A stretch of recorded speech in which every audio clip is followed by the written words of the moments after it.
1504 থেকে 1757 এই পর্যন্ত, যেখানে আমরা দুইটা পিরিয়ড সম্পর্কে, দুইটা না বেসিক্যালি আরো কিছু আছে এগুলোর সাব পিরিয়ডস হিসেবে। তো মেইন হচ্ছে সালতানাত পিরিয়ড আর হচ্ছে মুঘল রুল। আর বর্ডার পিরিয়ড হচ্ছে 1757 থেকে শুরু করে এখন পর্যন্ত যেটা কন্টিনিউয়াসলি চলছে।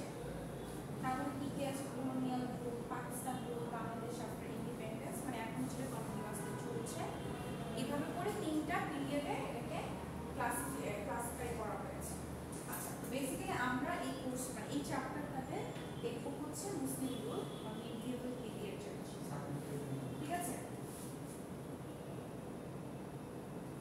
আচ্ছা, সো সালতানাত পিরিয়ড আমরা দেখেছিলাম সালতানাত পিরিয়ড আর হচ্ছে মুঘল পিরিয়ড। আচ্ছা, সালতানাত পিরিয়ডের মধ্যে এখানে কি কি রুল আছে, কি কি আছে, এটাকে তিনটা স্লটে ভাগ করা হয়েছে। একটা হচ্ছে বিফোর ইন্ডিপেন্ডেন্স অফ সালতানাত রেইন, আর উপরেরটা হচ্ছে বিফোর ইন্ডিপেন্ডেন্স, ঠিক আছে? এই কয়েকটা যেটা হচ্ছে ইন্ডিপেন্ডেন্ট সালতানাত রেইন, এখানে হচ্ছে 5 জন রুলার সম্পর্কে ডিসকাস করা হয়েছে। আর বিফোর ইন্ডিপেন্ডেন্স সেটা দুইটা রুল সম্পর্কে ডিসকাস করা হয়েছে। 3 নাম্বার হচ্ছে আফগান রেইন, যেটা হচ্ছে আপনার পাঠান রুল আর কেরাস ডিনাস্টি, এই দুটো সম্পর্কে ডিসকাস করা হয়েছে, ঠিক আছে?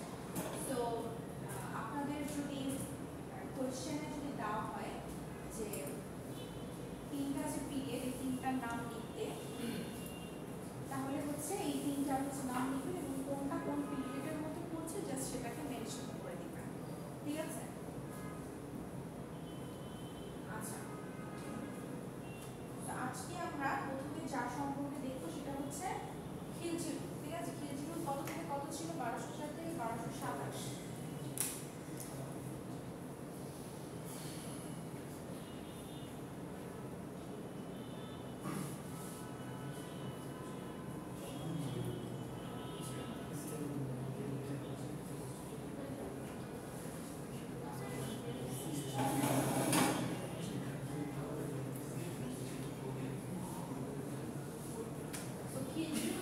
চার কথা সবার আগে আসে, মোটামুটি নামটা সবাই মনে হয় জানে, তাই না? ইখতিয়ারউদ্দিন মোহাম্মদ বিন বখতিয়ার খিলজি, যার রুলিং টাইম পিরিয়ডটা ছিল 1204 থেকে 1206।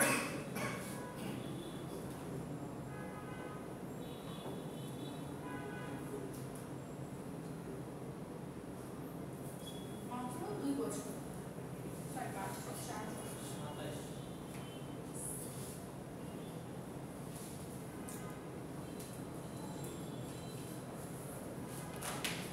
খিলজির রুল যেটা সেটা হচ্ছে 1204 থেকে 1227।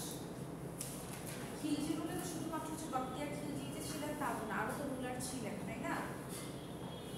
ওইটা হচ্ছে 1204 থেকে 1227। আর বখতিয়ার খিলজি যিনি ছিলেন তার রুলিং পিরিয়ডটা ছিল বাংলাতে 2 বছর, 1204 থেকে 1206, ঠিক আছে? দুইটা কিন্তু ডিফারেন্ট। একটা হচ্ছে শুধু খিলজি রুল, মানে আপনার বখতিয়ার খিলজির পাশাপাশি আরো যারা খিলজিরা যারা রুল করেছেন তাদের টোটাল টাইমটা হচ্ছে 1204 থেকে 1227। আচ্ছা, so basically Bakhtiyar Khilji basically কি ছিলেন? বলা হয়ে থাকে he was the first Khilji ruler of Bengal, মানে মুসলিম ডিনাস্টিতে, ঠিক আছে? আচ্ছা, আরেকটা জিনিস কি, মানে তাকে সে বেসিক্যালি ছিল হচ্ছে আপনার উরিদ empire,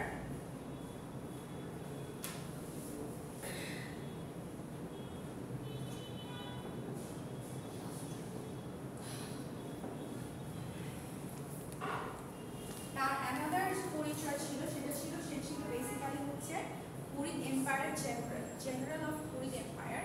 basically he was a Muslim Turko Afghan, মানে আমরা যেরকম বাংলাদেশি, সে ছিল বেসিক্যালি হচ্ছে একজন মুসলিম তুর্কো আফগান, ঠিক আছে?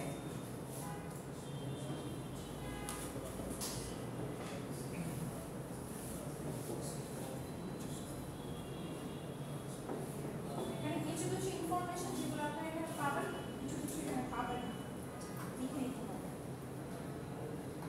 আচ্ছা, এখন কথা হচ্ছে আমি একটু একবারে বলি যে এখানে যতগুলো আমরা রুলার পড়বো, রুলারদের সম্পর্কে পড়বো, সবগুলোর মধ্যে থেকে বেসিক্যালি আমরা টেরিটরি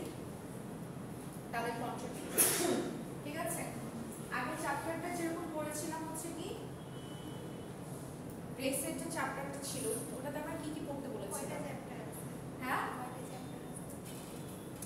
আগে যে চ্যাপ্টারটা ছিল মানে অ্যানথ্রোপোলজি যে চ্যাপ্টারটা ছিল এখান থেকে কি কি পড়তে বলেছিলাম? যে কন্ট্রিবিউশন অর যে ছিল না, তো এখানে হচ্ছে বেসিক্যালি হচ্ছে রুলারদের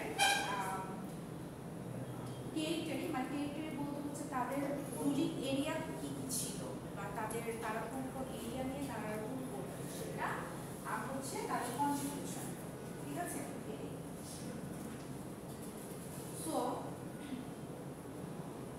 এখানে কি বলছে, the process of Muslim expansion in Bengal began with the military exploits of Bachtiar.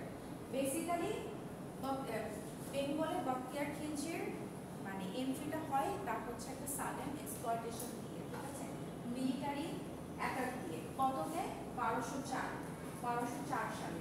এবং সেই মুহূর্তে সে তখন কি করে, এক্সপ্লয়টেশন তো বুঝেন, মিলিটারি এক্সপ্লয়টেশন মানে অ্যাটাক, ঠিক আছে, মানে তার যে সৈন্যবাহিনী ছিল সেটা নিয়ে সে 1204 সালে প্রথম বাংলাতে সে একটা সাডেন অ্যাটাক করে, ঠিক আছে। তখন সেই মুহূর্তে সে কি করে,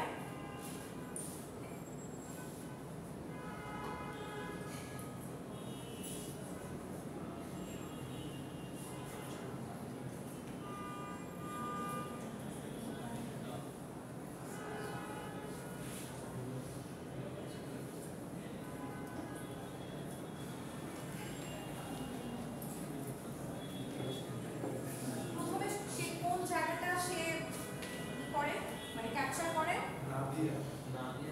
নদিয়া, ঠিক আছে, নদিয়া থেকে তারপর সে কোথায় আসে, ঠিক আছে, বেসিক্যালি হচ্ছে প্রথমে সে নদিয়া ক্যাপচার করে, নদিয়া থেকে সে আসে দেন গৌড়ে। গৌড় হচ্ছে অ্যানাদার স্টেট বলা যায়, ঠিক আছে। বেসিক্যালি গৌড় কি ছিল, capital of Bengal.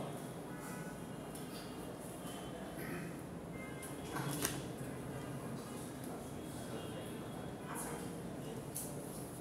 So basically সে কি করে, তখন সে কিছু অ্যাডমিনিস্ট্রেটিভ সেটেলমেন্টস করে, ঠিক আছে।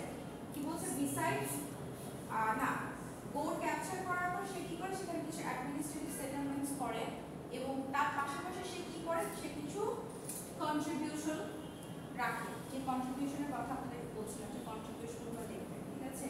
কি কি কন্ট্রিবিউশন ছিল তার, সে কিছু মসজিদ এস্টাবলিশ করে, মসজিদ ফর কংগ্রেগেশন। কংগ্রেগেশন মানে হচ্ছে কি, কংগ্রেগেশন মানে কি,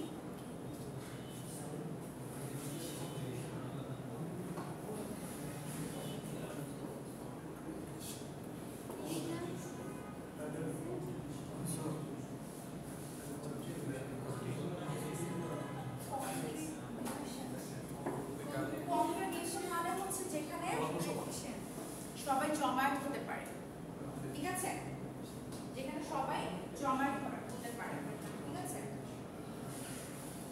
মানে মিলনায়তন এক কথায়, ঠিক আছে, সভা বা মিলনায়তন, ঠিক আছে।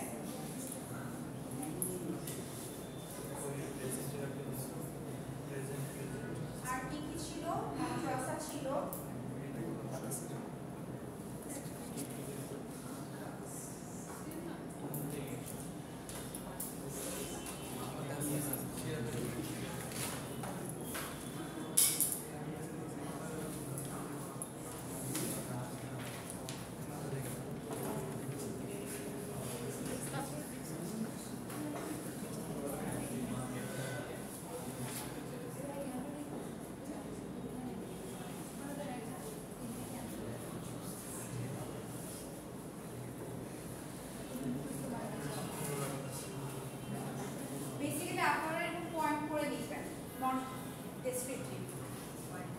যদি আপনাদের কন্ট্রিবিউশন চাওয়া হয় সুন্দর করে পয়েন্ট আউট করে দিবেন,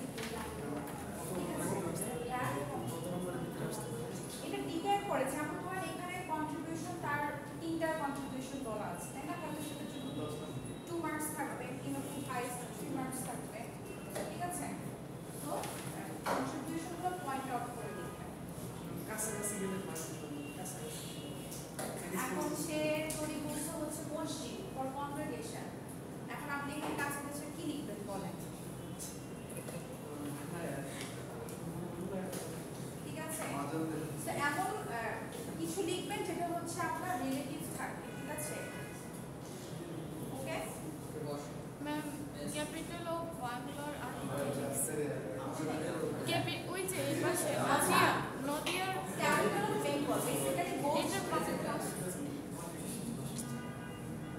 এই যে এটা কি লিখছেন ম্যাম? এটা যে ব্র্যাকেটের সামনেটা এটা হ্যাঁ কোড কোড GAUR। আচ্ছা, আমার হ্যান্ডরাইটিং করে একটু পেঁচানো। ঠিক আছে, কি এক নম্বরটা হচ্ছে মস্ট ফর কংগ্রিগেশন। এখানে আছে লেখা, বাট আপনারা যখন লিখবেন এখানে পয়েন্ট আউট করেছিলেন। ঠিক আছে, আচ্ছা, তো বেসিক্যালি তার ডেথ কিভাবে হয়েছিল? সে বেসিক্যালি তিব্বতের নাম তো শুনেছেন তাই না? সো তিব্বতে এক্সপেডিশনের সময় সেখানে দুইটা হাইপোথিসিস আছে। বলেছিলাম না যে আগেকার দিনে যাই ছিল না কেন, কিছু জিনিস ট্রু, কিছু জিনিস থাকে হাইপোথিসিস। হাইপোথিসিস তো বুঝেন কি? ধারণা করা। সো এখানে ধারণা করা হচ্ছে দুই ধরনের। একটা হচ্ছে যে সে হয়তো জ্বরে ভুগে মারা গিয়েছে, তার ফিভার হয়েছিল। আরেকটা হচ্ছে আরেকটা কি বলছে যে তাকে হচ্ছে মেরে ফেলা হয়েছিল, এবং তাকে কে মেরে ফেলেছিল? আর্লি মার্দান কিলজি। দুইটা কনসেপ্ট, দুইটা হাইপোথিসিস। ঠিক আছে, এবং দুইটা হাইপোথিসিস মাথায় রাখবেন। একটা হচ্ছে suffering from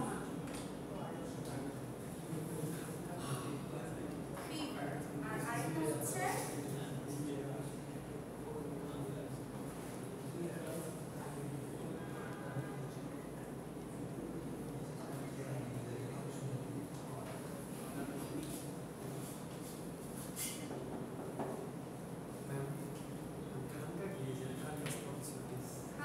মুসলিমদেরই মানে কিছু একটা আপনার মানে অর্গানাইজেশন, যেমন মসজিদ যেরকম, হ্যাঁ ওরকম টাইপের, মানে যেগুলো হচ্ছে সুফিরা জমায়েত হতো এরকম। আপনাদের ছিল না সুফি একটা জমায়েত ছিল। ঠিক আছে, তো তারা যেগুলো জমায়েত হতো তাদেরকে জমায়েত করার জন্য খানকা এস্টাবলিশ করেছিল। ঠিক আছে, অ্যাকচুয়ালি খানকার বেসিক আমি চাই না, শুধু জানি যে সুফিরা যেখানে আর কি আপনার আলোচনা করার হ্যাঁ, মানে আমি ছবিতে দেখেছি যে সবাই হচ্ছে সুফিদের হচ্ছে এক ধরনের ক্যাপের মতো থাকে, লাইক লম্বা ফ্রকের মতো তারা পরে। আমি ছবিতেই দেখেছি। ঠিক আছে, আচ্ছা, তো দুইটা হাইপোথিসিস কি? সে হচ্ছে মারা গিয়েছে কিভাবে? একটা হচ্ছে জ্বরে ভুগে, আরেকটা হচ্ছে তাকে কে মেরে ফেলেছে? আবু মার্দান খিলজি। ঠিক আছে, কখন? only 3 months after his return to Devcote in 1206, মানে ডেভকোটে আসার 3 মাস পরে, সেটা কত সাল ছিল? 1206। সেই সময় তাকে হচ্ছে আবু মার্দান খিলজি মেরে ফেলে। তো দুইটা হাইপোথিসিস। তো এখানে যদি আপনার কন্ট্রিবিউশন আসে, সুন্দর করে পয়েন্ট আউট করে তিনটা লিখবেন। যদি আপনাকে যদি ডেথ সম্পর্কে বলা হয়, তাহলে দুইটা হাইপোথিসিস আছে, দুইটা হাইপোথিসিসকে সুন্দর পয়েন্ট আউট করে দিবেন। ঠিক আছে, আর যদি তার টেরিটরি সম্পর্কে জানতে চাওয়া হয়, তাহলে প্রথম দুইটা প্যারা যেটা আছে, যে সে যে সাবেক এক্সপ্লয়টেশন করেছিল কোথায়? নদিয়াতে। এক্সপ্লয়েট করে সে কি করলো? ফার্স্টে নদিয়া থেকে দেন সে কোথায় গেল? গড়ে। পাশাপাশি সে এখানে কিছু কি করলো? কিছু অ্যাডমিনিস্ট্রেটিভ সেটেলমেন্টও করলো। ঠিক আছে, তো এই জিনিসগুলো এটা হচ্ছে টেরিটরির মধ্যে করবেন। সেই হচ্ছে কন্ট্রিবিউশনগুলো এই যেগুলো প্লাস ওইখানেও আছে আপনার 3 নম্বর প্যারাতে। আপনার ডেথ সম্পর্কে যে দুইটা হাইপোথিসিস, এটা 4 নম্বরে আছে। ঠিক আছে,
1212 থেকে 1227।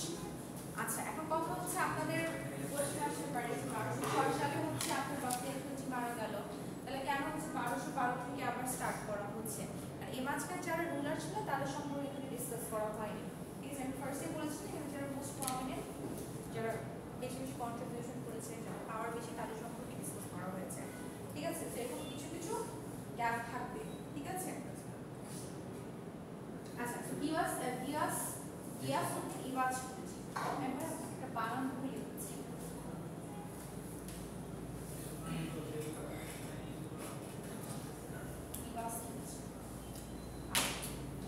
তো বেসিক্যালি উনি ছিলেন আপনার খিল ট্রাইব। ট্রাইব তো মানে বুঝি, তাই না? ট্রাইব, তো খিল ট্রাইবের উনি একজন মেম্বার ছিলেন। ঠিক আছে,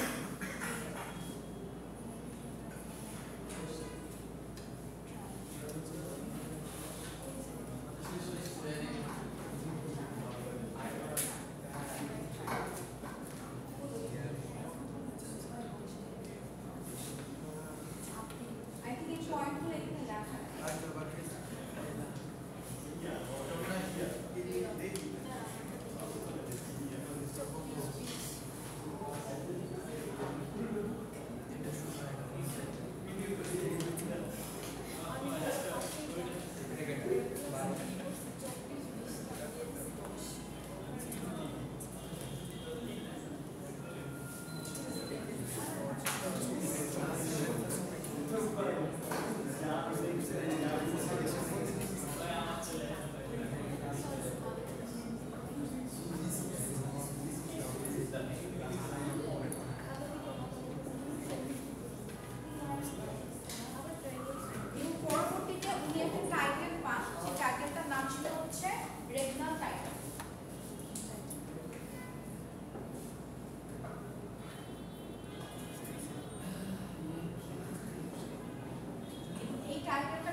ডাচ ডাচেস এই টাইপের যারা উচ্চপদস্থ যারা ছিলেন, পার্সোনাল ছিলেন, তাদেরকে মূলত তাদের কাজের বেসিসে এই ধরনের এই টাইটেলটা দেওয়া হয়। তো তাকেও পরবর্তীতে এই রেগনাল টাইটেলটা দিয়ে তাকে ভূষিত করা হয়। ঠিক আছে, আচ্ছা,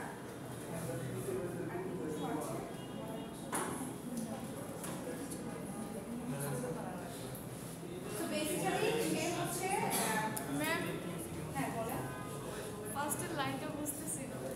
এটা না এটা উপরেরটা এটা member of the member of guild tribe. The tribe based Guild.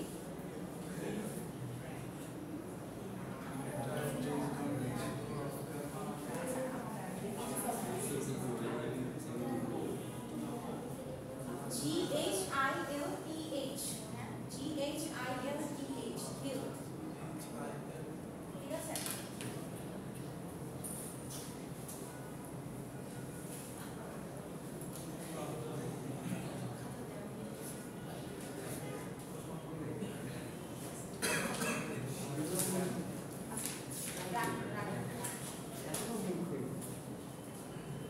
আচ্ছা, তার সময় একটা সিগনিফিক্যান্ট ব্যাপার যেটা ছিল সেটা হচ্ছে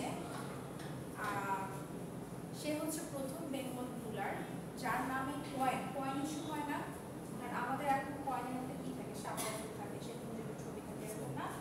তার সময় মানে সর্বপ্রথম তার নামে কয়েন সে ইস্যু করতে পেরেছিল। ঠিক আছে, ফার্স্ট লাইনে বলা আছে, দেখেন, he was the first Muslim ruler in Bengal whose coins have come to light and he is to be pioneer the expansion of Muslim religion. ঠিক আছে, এখানে কিছু সিগনিফিক্যান্ট মানে পয়েন্ট ডিপেন্ড করছে।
আচ্ছা, এখানে দুইটা ফ্যাক্ট, একটা হচ্ছে সে ছিল 2 টাইমস গভর্নর অফ বেঙ্গল, ঠিক আছে, বেঙ্গলের 2বার গভর্নর সে মনোনীত হয়েছিলেন, এটা একটা পয়েন্ট। আরেকটা হচ্ছে দ্য সেকেন্ড টাইম, মানে first time governor, second time governing এর সময় সে হচ্ছে নিজেকে অ্যাজ আ ইন্ডিপেন্ডেন্ট রুলার হিসেবে সে নিজেকে আখ্যা দিয়েছিলেন। মানে বিষয়টা হচ্ছে অনেকটা এরকম যে এটা কিন্তু আমরা বিফোর ইন্ডিপেন্ডেন্স করছি সাউদার্ন ট্রেডে, মানে তখন পর্যন্ত আপনার বেঙ্গল ডিপেন্ডেন্ট ছিল, ঠিক আছে, ডিপেন্ডেন্ট ছিল, কিন্তু গিয়াসউদ্দিন ইবাজপি যিনি ছিলেন উনি হচ্ছে নিজেকে নিজেই বলেছেন যে আমি হচ্ছে মানে আমার এই শাসনটা হচ্ছে ইন্ডিপেন্ডেন্ট, কিন্তু অ্যাকচুয়ালি সেটা ইন্ডিপেন্ডেন্ট ছিল না। এটার কারণে যেটা হয় যে হচ্ছে সুলতান ইলতুৎমিশের সাথে তার একটা কনফ্লিকশন তৈরি হয়। সুলতান ইলতুৎমিশ ছিলেন বেসিক্যালি দিল্লির রুলার, ছিলেন সুলতান ইলতুৎমিশ সেই সময়টাতে, ঠিক আছে। এবং যেহেতু আচ্ছা এখানে আরেকটা ফ্যাক্ট বলি, বেসিক্যালি এই যে বাংলাতে যেসব রুলাররা ছিলেন, বাংলাতে যেসব রুলাররা ছিলেন বিফোর ইন্ডিপেন্ডেন্সে, তারা কাদের আন্ডারে ছিলেন? না, তখন তো ব্রিটিশ রুল ছিল না, তারা বেসিক্যালি ছিলেন হচ্ছে দিল্লির যারা রুলার ছিলেন তাদের আন্ডারে। মানে আমরা এখন কোন রুলটা করছি? বিফোর ইন্ডিপেন্ডেন্স, তাই না? সালতানাত রুলের স্বাধীনতার আগের রুল, তার মানে কি তখন ওরা পরাধীন ছিল, কাদের উপর পরাধীন ছিল, মানে কাদের সুপারভিশনে ছিল তারা? দিল্লির রুলারদের, ঠিক আছে। তো যেহেতু তাদের আন্ডারে তারা হচ্ছে রুল করছিল বাংলায়, এখন ধরেন আপনি সাপোজ আপনি যদি বলেন যে আপনি কারো আন্ডারে আছেন, হ্যাঁ, আপনি যদি আপনার সাবঅর্ডিনেটে যারা আছে তাদেরকে যদি বলেন যে আমি তোমার সব, ওই ব্যক্তি কিছু না, তখন ওই ব্যক্তি যদি শুনে সে রাগ করবে না? সে বলবে না যে আমি তোমাকে চালাচ্ছি, তুমি কেন ওদেরকে তুমি এরকম বলতেছো যে আমি অনলি নন। হ্যাঁ, কনফ্লিকশন ক্রিয়েট হচ্ছে, এখানেও সেই কনফ্লিকশনটাই তৈরি হয়েছে যে সে যখন বলেছে যে আমার I am independent, my rule is independent, তখন সেটা তার সাথে কনফ্লিকশন তৈরি হয়েছে ইলতুৎমিশের সাথে। ইলতুৎমিশ ছিল সেই সময়টা তখন দিল্লির রুলার, ঠিক আছে, তার সাথে তার একটা কনফ্লিকশন তৈরি হয়। পরবর্তীতে তার ডেথ হয় হচ্ছে তার দ্বারা, তার ইলতুৎমিশের সান ছিলেন নাসিরউদ্দিন মাহমুদ, তার দ্বারা হচ্ছে তার ডেথ হয়। বেসিক্যালি নাসিরউদ্দিন ইলতুৎমিশের যে সান নাসিরউদ্দিন মাহমুদ সে হচ্ছে তাকে হত্যা করে, ঠিক আছে। তো তার ডেথ সম্পর্কে যদি আসে,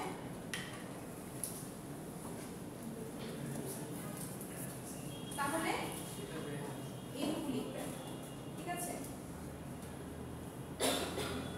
যদি আপনাকে জিজ্ঞাসা করা হয় যে কেন ইলতুৎমিশের সাথে তার একটা কনফ্লিকশন ক্রিয়েট হয়, তাহলে কোন জিনিসটাকে আপনারা ডিসক্রাইব করবেন? সে নিজেকে নিজেই স্বাধীন হিসেবে ডিক্লেয়ার করেছে, ঠিক আছে, এই সিনারিওটাকে এক্সপ্লেইন করবেন, ঠিক আছে। আচ্ছা, আর তার কন্ট্রিবিউশন গুলোর মধ্যে কিছু কিছু আছে, আমি কিছু কিছু আরো লিখে দিচ্ছি।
Then third level defense system. Flag defence system. Then slide and idea. Contribution. কিছু কিছু আছে, কিছু কিছু নাই। আমরা যেগুলো নাই ফ্ল্যাগ ডিফেন্স সিস্টেম আছে, রাজনৈতিক সাথে গ্র্যান্ড ট্রাঙ্ক রোডের আছে, আরো না একটা এক্সট্রা আছে। মাস নিবাসী কোর্স আছে।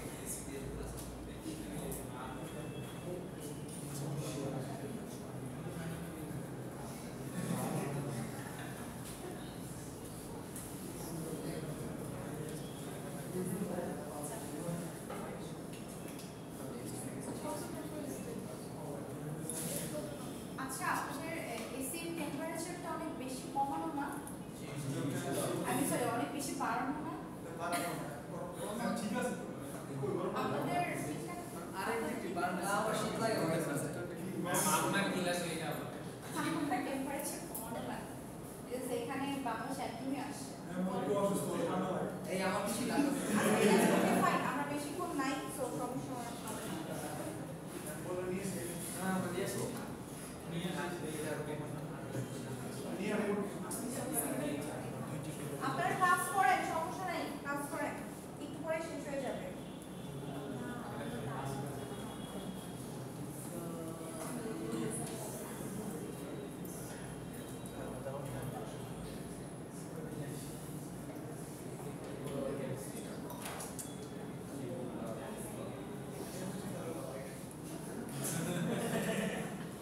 second step is interlining. That's a silent কোনটা? second step interlining. ইন্টারলিঙ্কিং। আমি বলে দিচ্ছি। আচ্ছা, এটা বলছে যে interlinked cities by means of constructing South Asia's earliest recorded embankments and extends Grand Trunk roads. মানে এটা বোঝাচ্ছে সে হচ্ছে মেজর কিছু সিটি ছিল, সেগুলোকে কি করেছে লিংক করার জন্য সে হচ্ছে গ্র্যান্ড ট্রাঙ্ক রোড, যেটা একটা রোডের নাম আর কি, সেটাকে সে মানে তৈরি করেছে। ঠিক আছে, রেকর্ডের পরে কি লিখছেন? রেকর্ডেড এমব্যাঙ্কমেন্টস।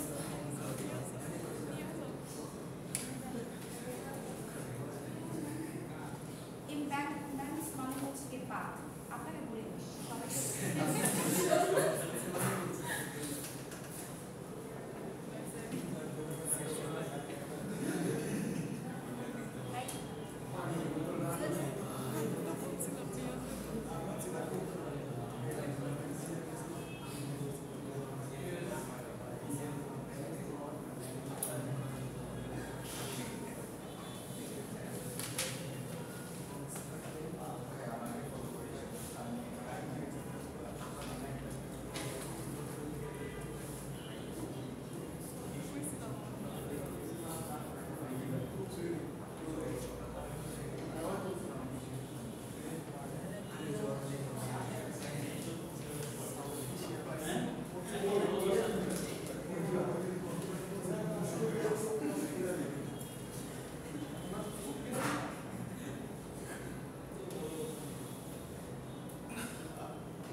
আচ্ছা, এটা হচ্ছে responsible for Bengal's first naval force. এটা হচ্ছে issued point system by his name. আর 5 নাম্বারটা হচ্ছে plan new mode of warfare strategy. ঠিক আছে,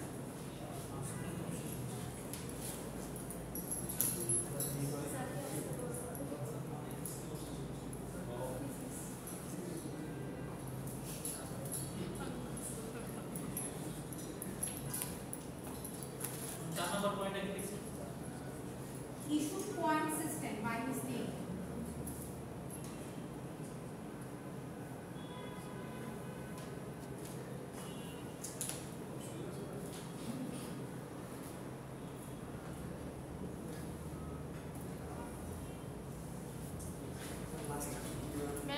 কি হবে ফার্স্ট না দেয় দিয়ে না বলে হ্যাঁ লাস্টে হচ্ছে প্ল্যান টু ওয়ারফেয়ার যুদ্ধের বিভিন্ন স্ট্র্যাটেজি থাকে না হ্যাঁ স্ট্র্যাটেজি মানে হচ্ছে ফার্স্ট কলা কৌশল হ্যাঁ তো সে হচ্ছে নতুন কৌশল সে আবিষ্কার করেছে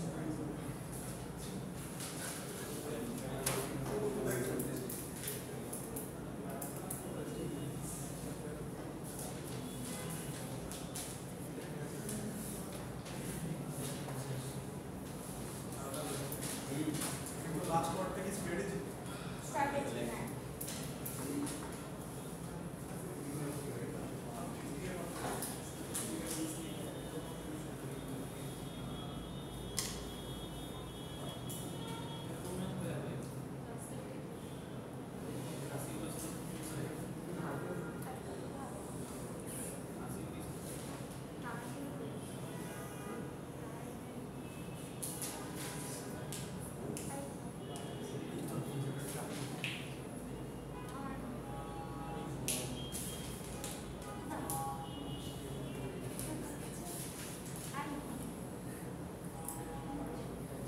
Grand Trunk Route.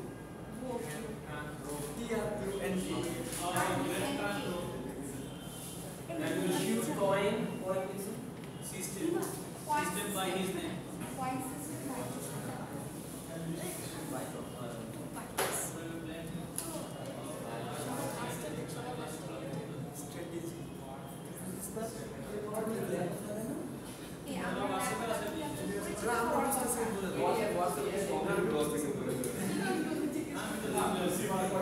আচ্ছা আচ্ছা কথা বলেন না বেশি পড়া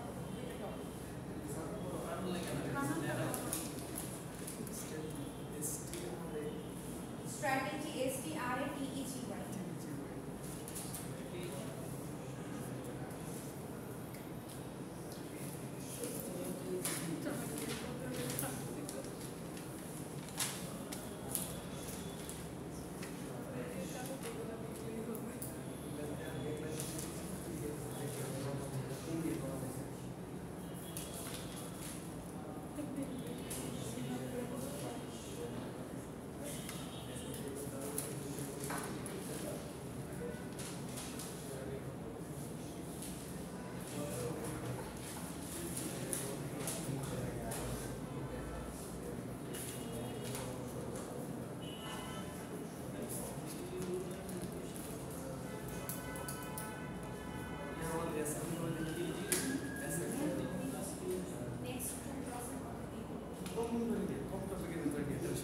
আমি অ্যাসাইনমেন্ট দিলে একটা থেকে দুইটা দেব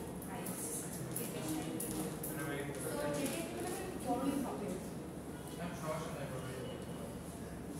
মানে আমি অনেকগুলো দিব না দিলে মিনিমাম একটা ম্যাক্সিমাম দুইটা একটাই না মিনিমাম হ্যাঁ মিনিমাম একটা ম্যাক্সিমাম দুইটা ম্যাক্সিমাম দিলে আপনাদের প্রফিট বলেন তো কেন আমাদের প্র্যাকটিস হবে বেশি বেশি পরীক্ষা হলে ভালো ভালো লিখতে পারবো পরীক্ষা হবে নিচে জড়িয়ে বুঝতে পেরে এটা বুঝতে পেরে একটা প্রতিশোধ থাকে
এটা হচ্ছে চ্যাপ্টারের নাম এই চ্যাপ্টার স্লাইডের প্রথমেই নামটা আপনারা পাবেন বিপ্লব ভট্টাচার্য ছয়টার মতো, ছোট চ্যাপ্টার বড় চ্যাপ্টার কেন কেন সেটা আমি বলতে পারছি না কেন আমাদের সেমিস্টার তো 6 মাসের, it's a long time. There is enough time. হ্যাঁ there is enough time, exactly. আচ্ছা আমরা ডেইলি রুলটা ঠিক আছে, ডেইলি রুলটা হচ্ছে বেসিক্যালি যেটা বলা হয় যে হ্যাঁ যেটা বলা হয় 9th সেঞ্চুরিতে কিছু খলিফাদের নাম শুনেছেন তো আপনারা, তাই না? খলিফা খলিফা বা ইংলিশে বলা হচ্ছে ক্যালিফা, ঠিক আছে? ক্যালিফা আর খলিফা।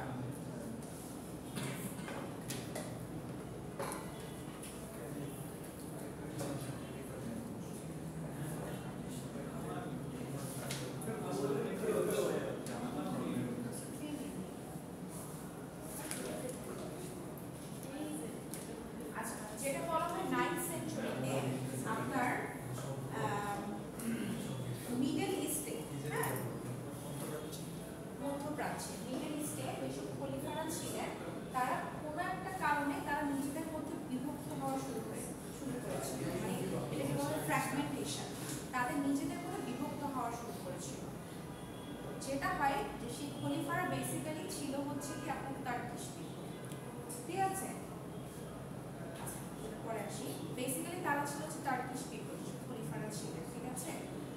এই সময় যেটা হয় যে যারা মুসলিম রুলার যারা ছিলেন দিল্লির, ঠিক আছে, তারা কি করলো, তারা দেখলো যে দেখেন যখন একটা কিছু ইউনাইটেড অবস্থা থাকে তখন সেটা মানে স্ট্রং থাকে, যখন সেটাকে ফ্র্যাগমেন্টেশন শুরু হয় মানে ছোটো ছোটো ছোটো ছোটো ভাগে হওয়া শুরু করে তখন কি হয় আস্তে আস্তে উইক হতে থাকে সেই যাই কিছু যেটাই হতে থাকে, ঠিক আছে?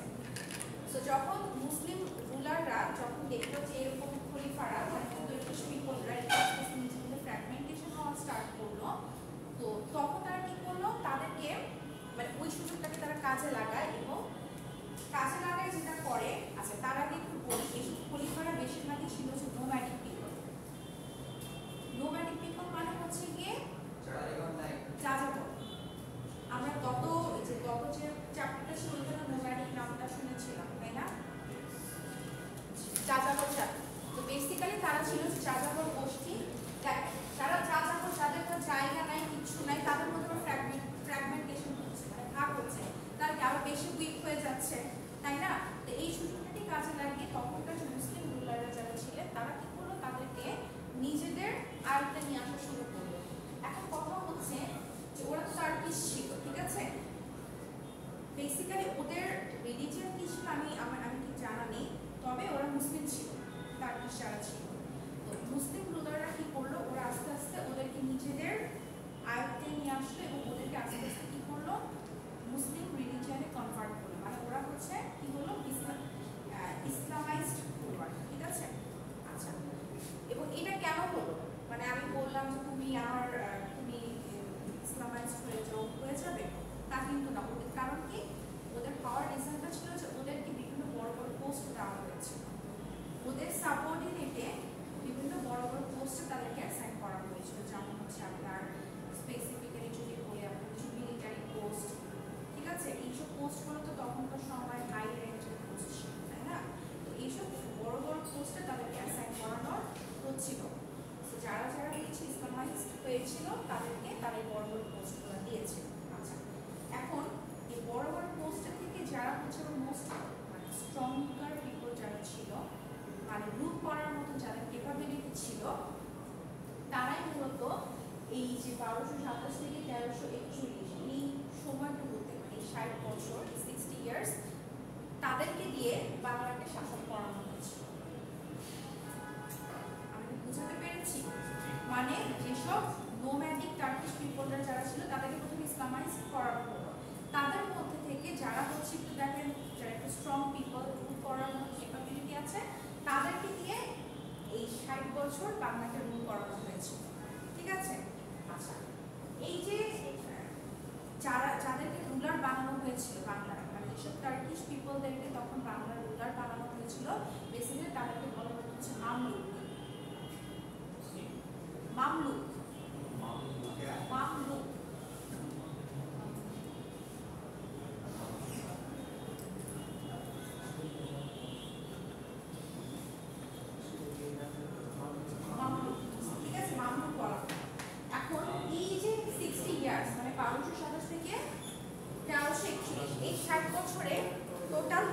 আছে হচ্ছে 15 জন।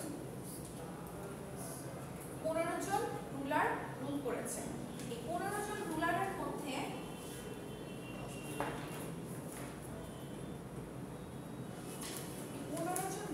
মধ্যে আপনার মামলুক ছিল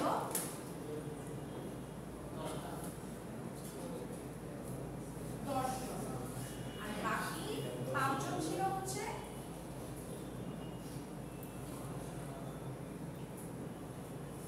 ওদের মধ্যে থেকে, মানে জেনারেল পিপল আর কি। ওদের মানে জেনারেল বলতে হচ্ছে এখানে কোনো পোস্ট না, কিন্তু মানে তারা যারা মুসলিম ছিল, ডেলির রুলাররা যারা মুসলিম ছিল তাদের মধ্যে থেকেই 5 জনকে তারা আবার রুলার করেছিলেন। সো টোটাল হচ্ছে 15 জন রুলার ছিল। এই 15 জনের মধ্যে 10 জন ছিল মামলুক, মানে যাদেরকে হচ্ছে যারা টার্কিশ ছিল তুর্কি থেকে তাদের ইসলামাইজ করানোর পরে তাদের রুলার বানানো হয়েছে। সে 10 জন ছিল তারা, 5 জন ছিল তাদের মধ্যে তার জেনারেল 5 জন, টোটাল 15 জন। ঠিক আছে?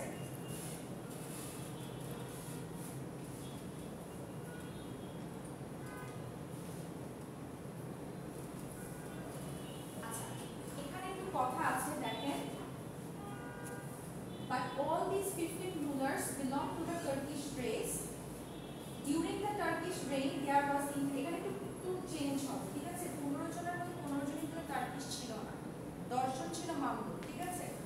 আচ্ছা, during the Turkish reign there was internal trouble in Delhi. As a result it was not possible for the sultans to concentrate on the distant provinces like Bengal. So the Turkish rulers of Bengal pretty independent. যদিও dependent ruler মধ্যেই ছিল, তখনও কিন্তু আপনার সুলতানি আমল কিন্তু independence পায়নি। তার সমস্যাটা কোথায় হয়েছে বলেন তো?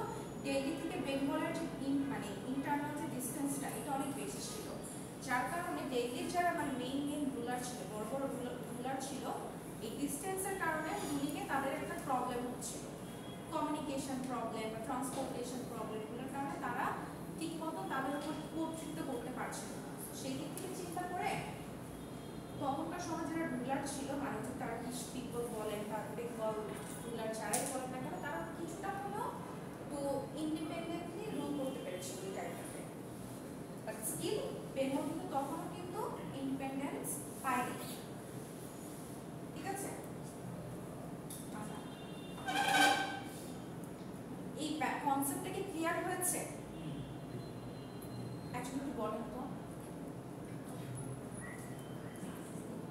কনসেপ্ট একটু বলেন যে মামলুক কারা? মামলুকরা বেসিক্যালি তুর্কিশ স্লেভস যাদেরকে বাধ্য করা হয়েছে তাদেরকে আচ্ছা, মামলুক। দিল্লি সুলতানরা কেন বাংলাকে শাসন করতে পারছিল না? They were weak, তাদের মধ্যে কোঅর্ডিনেশন ছিল না। ছিল না? কোঅর্ডিনেশন ছিল না বিকজ কোঅর্ডিনেশন কেন ছিল না? আপনি বললেন কোঅর্ডিনেশন ছিল না, তার মধ্যে কেন ছিল না? Because they were nomads. ছিল?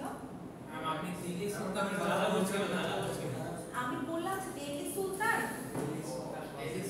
দিল্লি সুলতানের কথা বলছি। দিল্লি সুলতানরা যে ওই সময়টাতে ঠিক মতো তাদের উপর কর্তৃত্ব করতে পারছিল না, কেন? তারপরে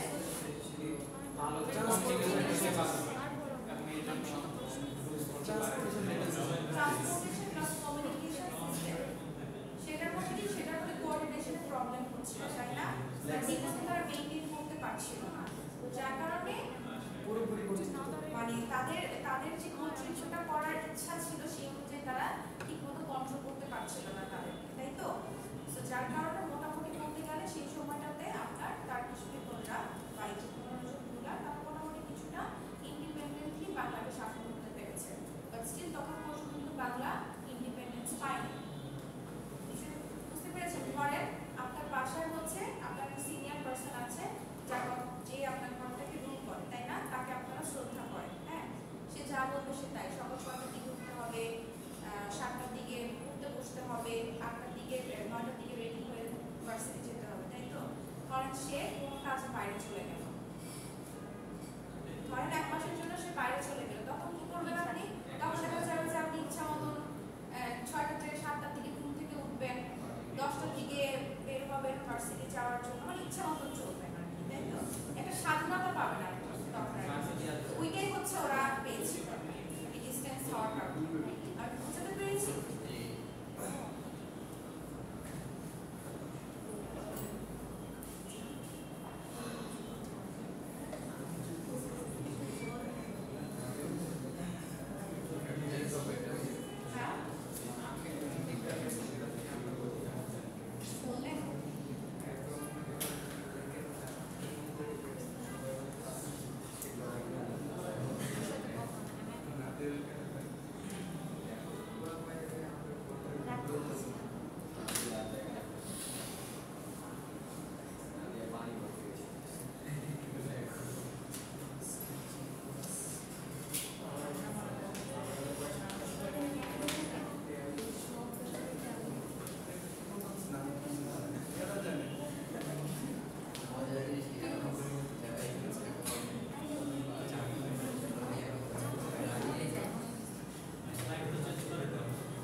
জয় বা টেরিটরি যেটাই বলেন না কেন, ঠিক আছে? বেসিক্যালি এখানে যেটা বলা হচ্ছে টুকরাল তুফান, মানে একটা আমরা কি নর্থ সাউথ ইস্ট ওয়েস্ট, তাই না? বাংলারও কি নর্থ সাউথ ইস্ট ওয়েস্ট আছে, তাই তো? তো বেসিক্যালি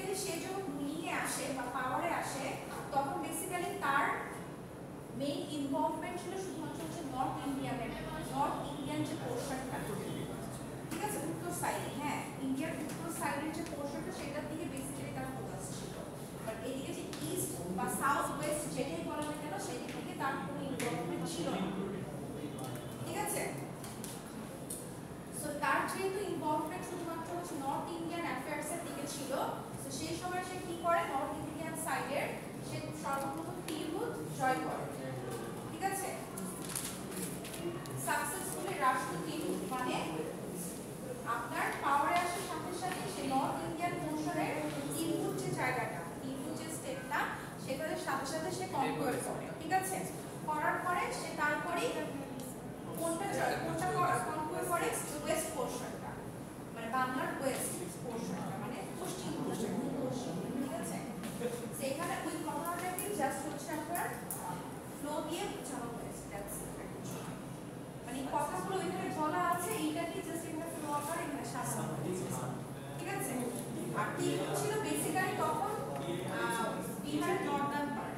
ঠিক আছে, বিহারের নর্দার্ন পার্টটা ছিল বেসিক্যালি তখন তিরহুতের জায়গাটা। ঠিক আছে,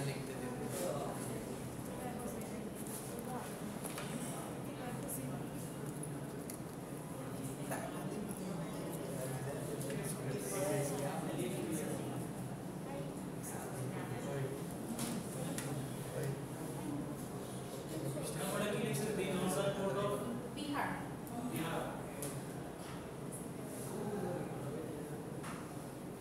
লিখে নেন না, লিখে নেন, লিখে নেন।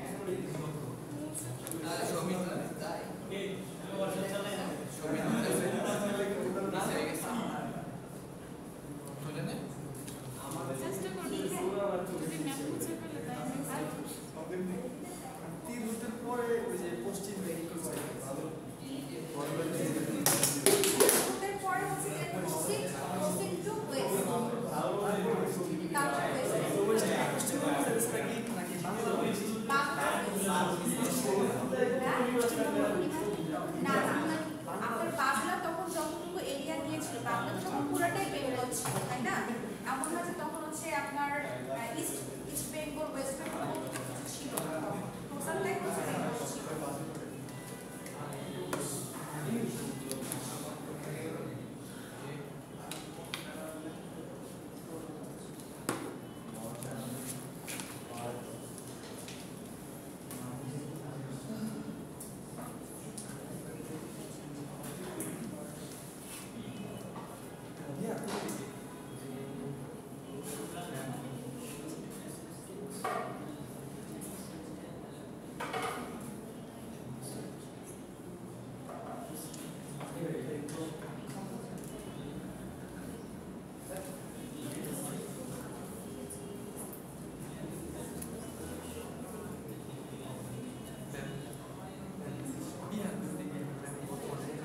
বর্তমানে সেটা বিহার,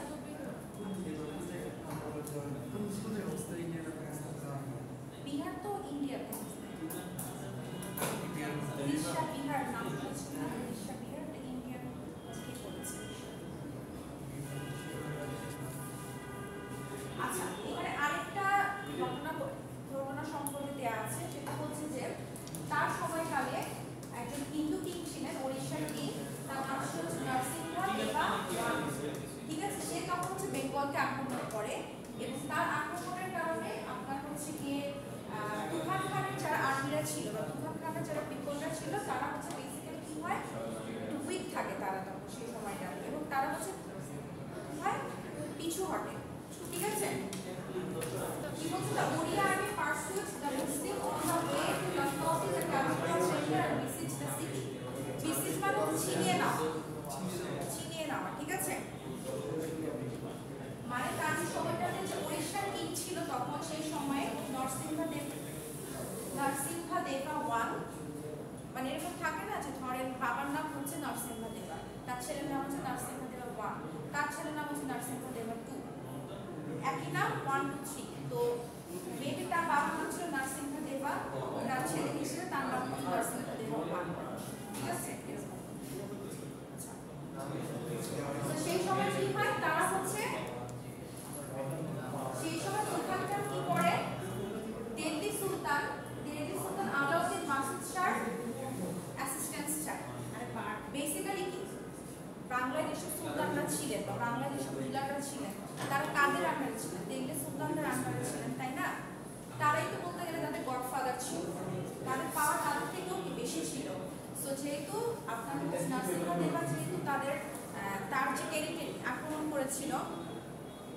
তো সেটা থেকে সে মুক্ত করার জন্য সে তখন হচ্ছে আলাউদ্দিন মাসুদ শাহ, যিনি তখনকার সময়ের দিল্লি সুলতান, তার অ্যাসিস্ট্যান্স চায়।